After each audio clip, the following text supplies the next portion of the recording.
There is no such thing as an attempted suicide. A man's soul dies long before his body has a chance to realize. Yo! Oh, man. Nah. This guy, he is a poet. Okay, I first saw a clip of this poem from a YouTube channel called Poor Man's Podcast Reacts.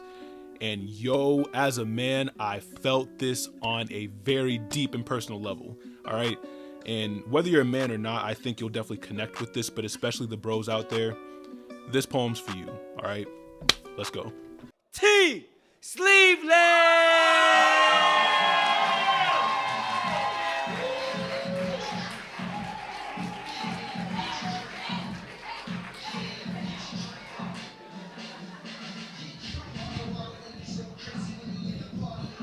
Appreciate you, my boy. Let's get it. Do my best, dog. What up, Philly? Hey, yo. My name is Tsleeveless.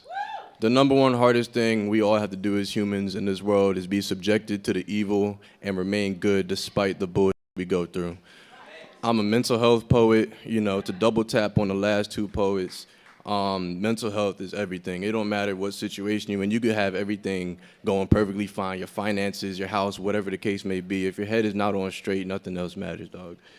So tonight, I write a lot of mental health poetry. Tonight, I wrote a piece for the men. As a man myself, I was subjected to a lot of emotional brutality just growing up. And the hardest realization I came to is that nobody really gives a shit. Nobody cares. This is just a piece for the men. This is called Teach a Boy to Cry.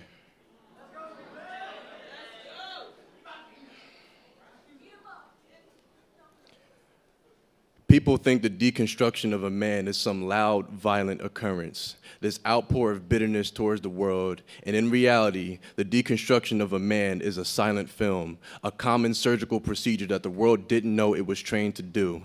The breaking of a boy is the world's quietest natural disaster.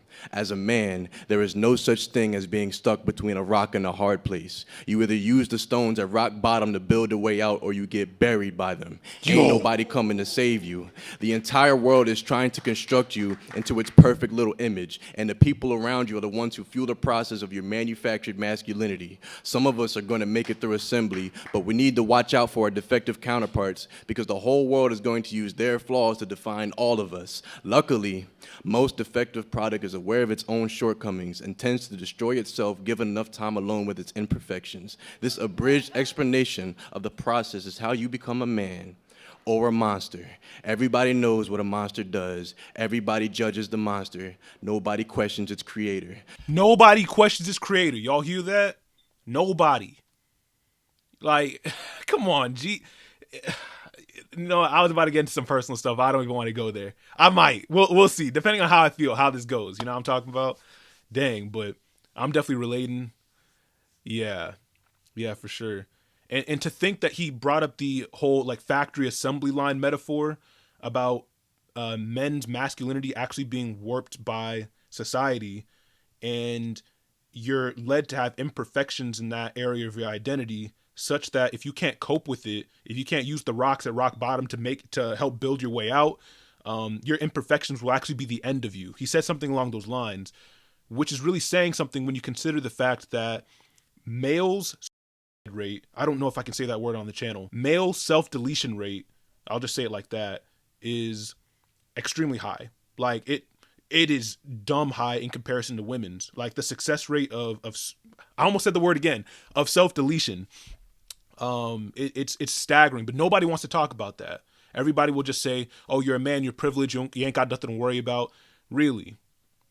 Really, if that were the case, we wouldn't be offing ourselves like at the rate we are, G. And it's because we really feel like nobody cares. Nobody cares, bro. Man, okay, let me just chill out. I just feel for the homies out there, because I remember when I was in a dark place and nobody cared. Nobody asked how I was doing. Everybody was like, hey, you just gotta thug it out, Nah, it's just crazy. Creator. Some of us are manufactured to make light of our peril, with jokes, if you will. Male comedians are magicians in this way, how they take their pain and airbrush it into something laughable.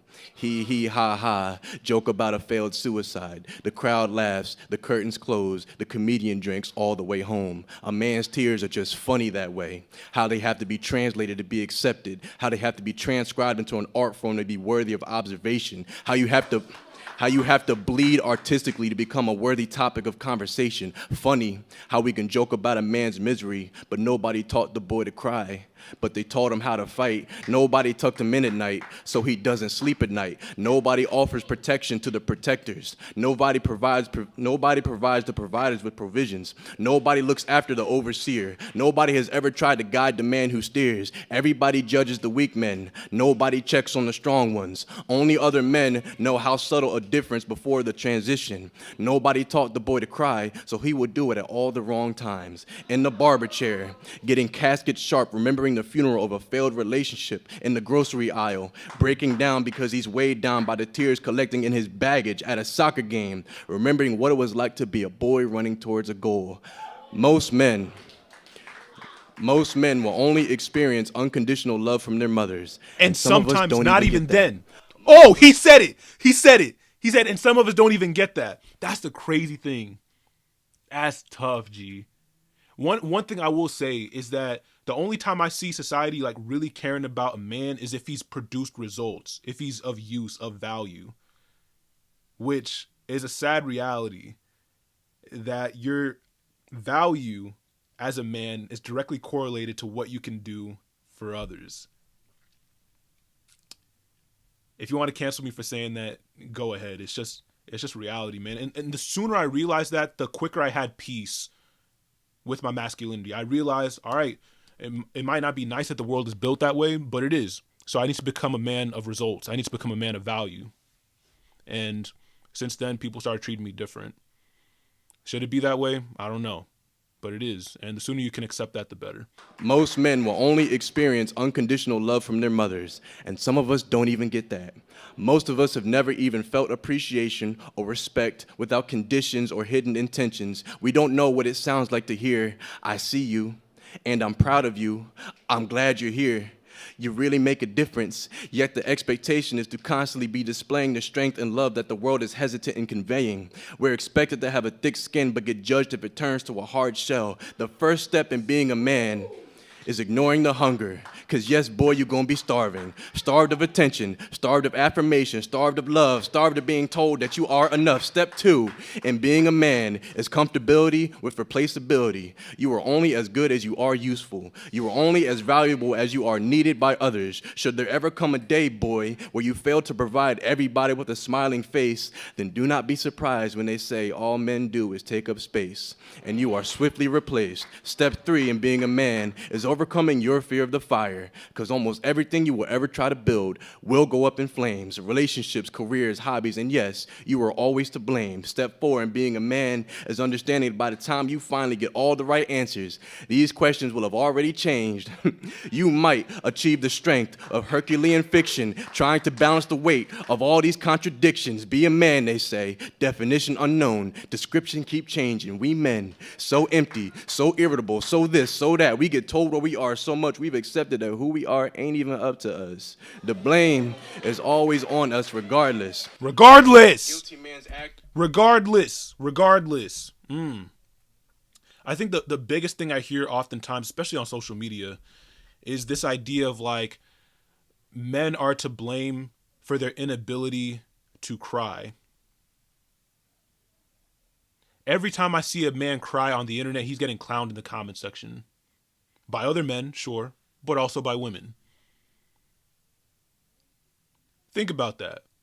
You know what I'm saying? Like, I don't think someone would want to repress that if they didn't feel like they had to.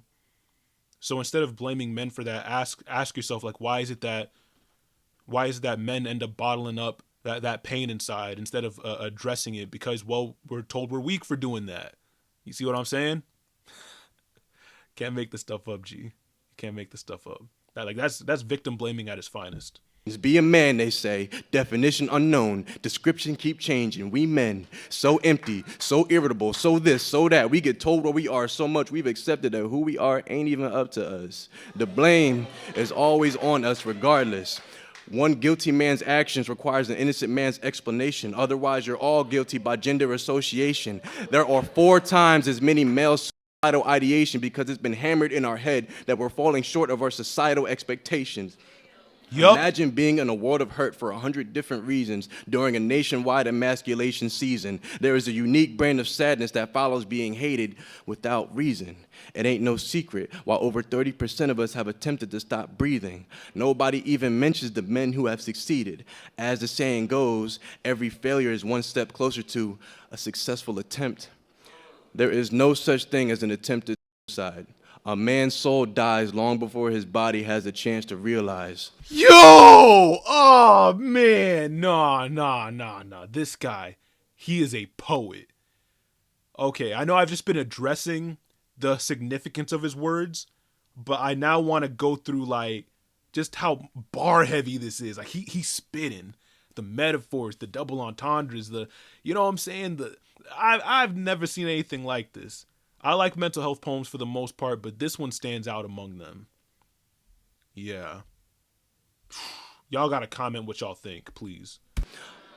A man with an old soul is just a boy who contemplated going ghost. For every woman that suffers the same fate, 4 men will follow her to the grave. And I try to hide the stats from the poet because he might romanticize them. He might mistake this tragedy for a love story. He might write a poem in place for the suicide notes that were never left behind because nobody taught him otherwise. So who's going to teach these boys to cry while they're still alive? A man with nothing to lose will view everything as something to take. A child that isn't embraced by the village will burn the village down. And he will stare as everything that didn't love him back contorts and cracks. He will ease his way into the fire until he finally feels some warmth. Yo. Okay. You're different. You're different. Nah. I gotta check out more of his stuff, for real. Thank you, bro. Thank you. Hey, man. I'm just happy to be here. We all, we made it through a lot in life, man. My name is Tsleeveless. That is Tsleeveless. It's just T with the word sleeveless after it. If you want to follow me on Instagram, thank you very much.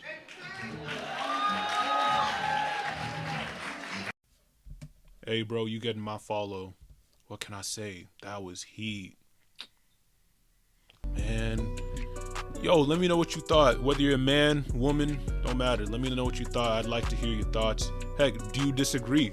Do you think men don't have issues that need to be addressed? Are we just complaining for nothing? Like, actually let me know. I'm not going to be all bitter hearing that. I'm curious to know what y'all think. This was very therapeutic for me. I'll definitely say that. I wish I heard poems like this in my younger years when I definitely needed it. I have an analysis of a poem called If by Rudyard Kipling, one of the best poets in the English language in my opinion, and a poem that really inspires young boys to be the best men that they can be, which isn't really a message that's delivered to us very often. Yeah, and it's really a blueprint on how to be just that. I'm bringing it up because a lot of the sentiments that are expressed in this poem, I actually express from a personal perspective. So if you want to know more about like my journey through masculinity, definitely check out that analysis, If by Rudyard Kipling. Not my first analysis, but my second one, my most recent one. Yeah, I did a second analysis of the same poem. I explain in the video why, but yeah, I hope y'all definitely enjoyed. I certainly enjoyed. And if you liked this reaction, you'll definitely like my reaction to The Makings of a Dog by Brandon Alexander Williams. That poem is also for you dudes out there. Trust and believe, I felt that. Okay, I'll catch y'all later. Deuces.